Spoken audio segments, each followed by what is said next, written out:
título del CD, que es Rincón de las Penas, está relacionado con una parte de mi familia.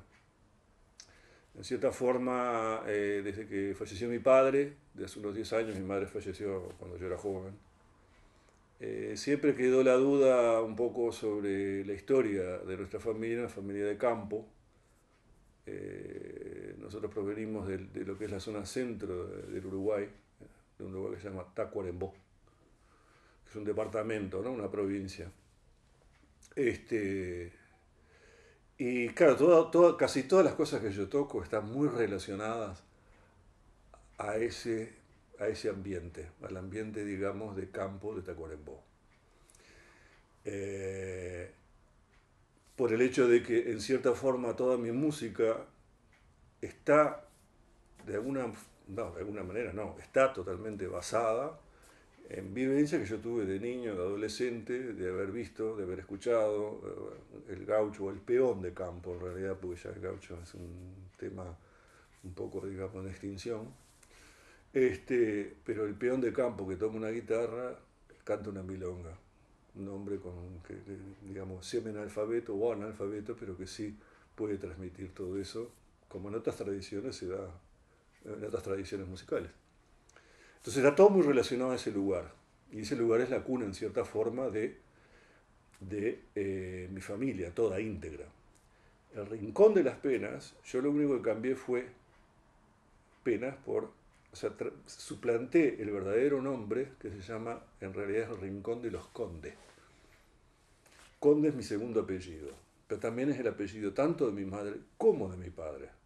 Los dos tienen el mismo apellido. Y el Rincón de los Condes, ahí es donde surge la historia, digamos, de nuestra familia, por así decirlo. Un rincón era porque había dos arroyos en una zona determinada, y el Rincón de los Condes son caseríos, o sea, despectivamente se les llamaban pueblos de rata. Y cuando empezaron a alambrar los campos en el Uruguay, o sea, los campos eran abiertos, cuando empezaron a alambrar, ahí como que todos esos pueblitos que se iban formando, que eran de familias, en realidad no eran pueblos, eran conglomerados de familias, fueron echados de la zona y quedaron en lugares. Entonces, en muchos lugares en Uruguay, sobre todo en la zona norte, encontrás lugares que son rincón de Pereira, o sea, de los Pereiras, rincón de tal, rincón del otro, y en el caso nuestro, rincón de los Condes. Y si bien, digamos, el Rincón de los Condes, por supuesto, mucha pobreza. Y las historias muy tristes, tanto de mi padre como de mi madre, son historias duras, ¿no? Mi madre de niña a trabajar en una estancia, mi padre también de niño a trabajar de peón de campo desde los 10 años, y todo el peregrinaje que eso significa, ¿no? Entonces de ahí se llama Rincón de las Penas.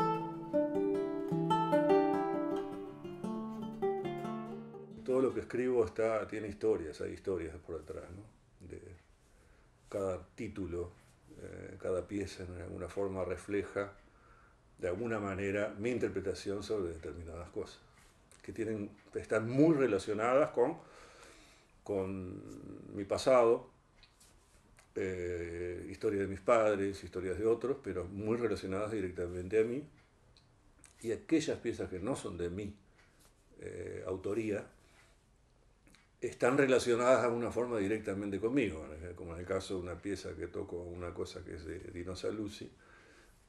Yo tengo una gran relación amistosa con Dino, y para mí también es un poco un guía en muchos aspectos, entonces no está alejado.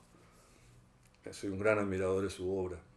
Otro amigo, Ernesto Snager, un guitarrista argentino, también con el cual comparto más de 30 años de amistad. Y también me unen muchas cosas a él. Y en cierta forma yo también lo admiro como compositor.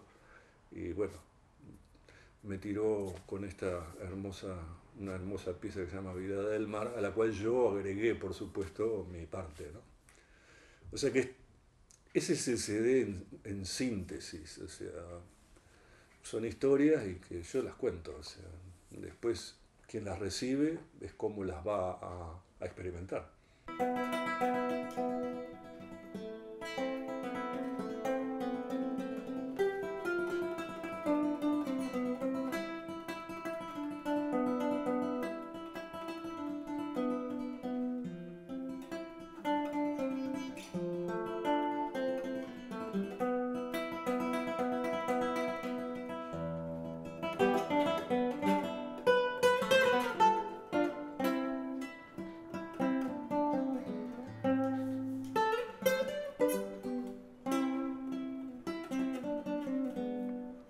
El proceso creativo en realidad a veces está despertado por de repente una lectura o sea, un poco el rincón de las penas, la lectura es que de algo que yo descubrí, que también hay una cosa dentro del CD, hay una de las piezas que se llama Cajas de cartón. Es un título raro, pero la caja de cartón en realidad fue una especie, la herencia material de mi padre, que antes de fallecer me dijo: andate para casa, que que lo otro, que abajo de la mesa hay una caja muy grande con cosas para vos, así te las llevas. Y la caja de cartón la abrí después que falleció, que que lo otro, y había de todo. Encontré de todo. Encontré historias, cartas muy viejas, tanto hacia mi madre, de mis tíos. Encontré fotos viejas, en fin, aquello era como una caja de Pandora.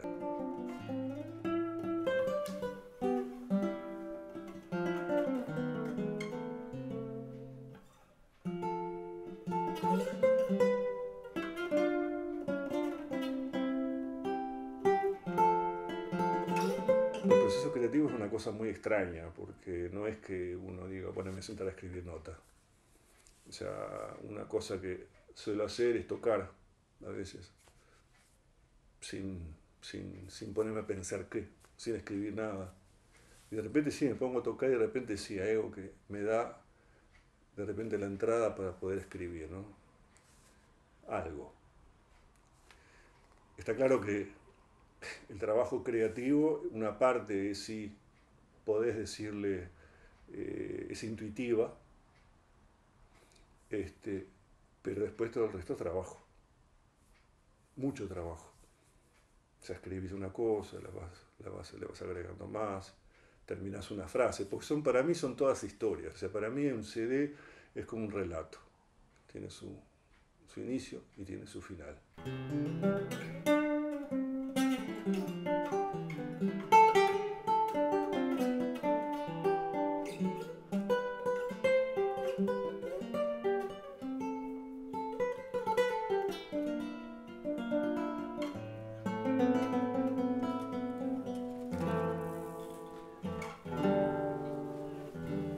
Los inicios son los inicios de todo. En este caso, también yo iba al campo y escuchaba, yo tenía un tío que tocaba un poquito, y después en el barrio de donde crecí también, en Montevideo, sí, siempre estaba el muchacho que toca la guitarra. Y un día, yo qué sé, el muchacho me empezó a enseñar unas cositas, que esto y que lo otro, y sí empecé, tenía 9 años. Con acordes y cancioncitas, en fin. Y después mi padre encontró un viejo, un profesor, un viejo maestro de guitarra, que me lamento no saberle el nombre, porque me acuerdo, tengo la imagen de niño de un hombre viejo, con muchas guitarras, muchas partituras, una casa oscura, con un loro, vivía solo, había una señora como que le limpiaba, en fin. Y ahí empecé con él, y él fue que me empezó a enseñar notas y tocar otras cosas, y ya me empezó a enseñar una parte más técnica, pero también me daba milongas y me daba ese tipo de cosas, ¿no? O sea, empecé con él, como que era un profesor de barrio, pero el tipo, la historia de él debe haber sido maravillosa, y me lamento no saber nada de él. Y en tantos viajes que yo hacía cuando me iba a Tacuarembó, que estaba muchos meses, o sea, al campo, volví, me acuerdo, y no me voy a olvidar nunca que iba con mi guitarrita, porque era en el barrio, golpeó la puerta, me dieron la señora y me dice: ah, sí, pero ¿qué quiere mi hijo? Y yo vengo a la clase con el profesor. No, pero el profesor falleció, me dice, ya no está más entre nosotros. Y yo me fui llorando.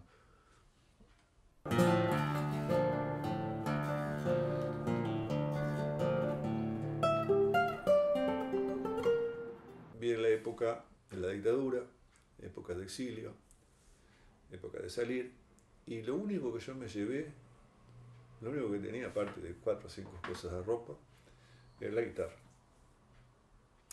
Y la guitarra tuvo sus altibajos, o sea, la guitarra fue para mí siempre, más que un miembro más de mi cuerpo, era como una especie de necesidad que va más allá de tocar la guitarra. Era lo que me zafaba, me salvaba, digamos, o me sacaba de ese entorno. En esa época, estamos hablando de los años 70, también yo estuve en Argentina varios años, época muy dura, y era como que me sacaba de ese entorno muy peligroso, mucho miedo, muchas cosas que pasaban, ¿no? Y fue lo que siempre me acompañó, y fue como que siempre es como una especie de contrapeso a las distintas situaciones que me tocó vivir en realidad.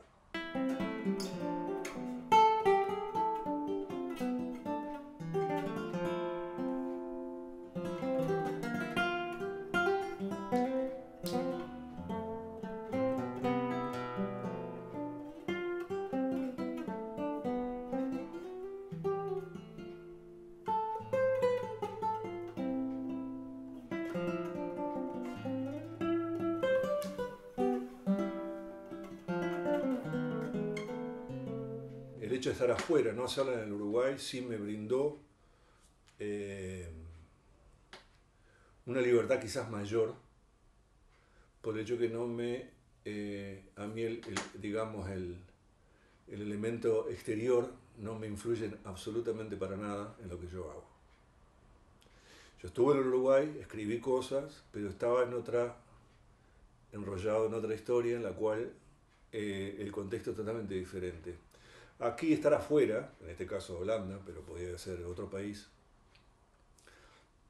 en cierta forma es como que se crea una especie de submundo propio, no burbuja, pero sí desde el punto de vista interno de uno, en el cual la música que hago pertenece sí a una zona y es reconocida como tal. Yo algunas cosas son más tradicionales que otras, pero otras no tanto. Pero no estoy, el hecho justamente de tener esa libertad de poder volcar todo lo que yo puedo volcar en eso, y no pensando en que, sí, me gusta el jazz, entonces meto cosas de esto, no, a mí nada me influencia. He escuchado muchísima música. Pero sí lo que aprendí, y tuve una experiencia muy grande a nivel de músicas tradicionales, porque he viajado, grabaciones de campo, me he enfrentado a gente de distintas nacionalidades, de distintos continentes, de distintas formas totalmente diferentes, es que, digamos, hacer algo significa que es hacer algo que sea propio en el sentido no solamente de autoría, sino propio del entorno y de lo que sos, de tu identidad, parte de tu identidad en este caso. O sea que yo para mí creo que esto lo podría haber hecho en cualquier parte. Lo que sí, no puedo dejar de decir que sí, en este país en cierta forma tuve la tranquilidad como para poder tomarme el tiempo, hacerlo a otro ritmo. Y no me vi obligado a tener que hacer cosas en función de un público o en función de esto. No, yo lo hago porque tengo ese espacio y no soy un tipo que estoy desesperado por encontrar conciertos. Es más, a mí la parte más linda de todo esto es justamente escribir.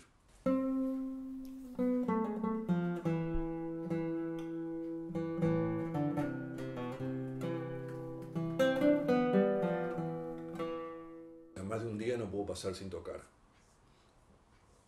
O sea que si me voy por vacación, lo que sea, siempre la guitarra. Pero hay otra cosa que acompaña, es el mate.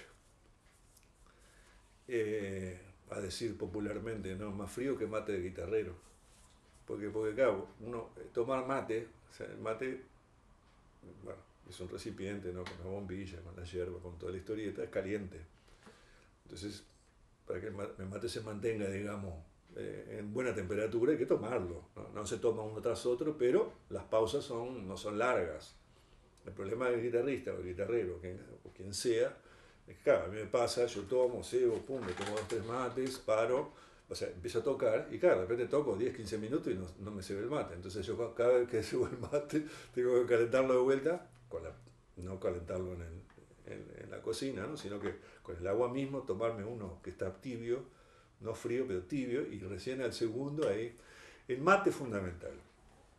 O sea, para mí es un ritual, porque aparte yo, en general, yo toco de mañana.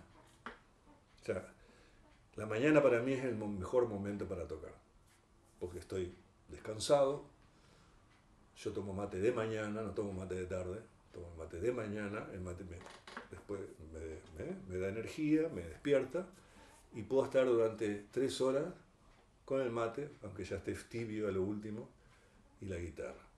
Y es la mañana. Silencio no es algo, digo, por supuesto que tocar en silencio depende de lo que esté haciendo, pero en general, digo, estoy acostumbrado al ruido, al movimiento, me tocaron vivir en épocas diferentes, tengo niños que piden tal cosa, igual los niños están adiestrados, entre comillas, por así decirlo, a que hasta que papá no termina no me hablen. O sea, cuando la pieza hace ping, crank, termina, sí, espera. Y eso lo han hecho muy bien. Pero en general soy un tipo que no me perturba el movimiento, ¿no? Es algo como que en ese momento puede pasar de todo afuera, que yo ni me entero. Ese es un poquito el ritual, pero el ritual es ese, ¿no? Levantarse, preparar el mate, poner todo, practicar un poco otras cosas, tocar otras cosas, y ahí después recién empezar con lo mío.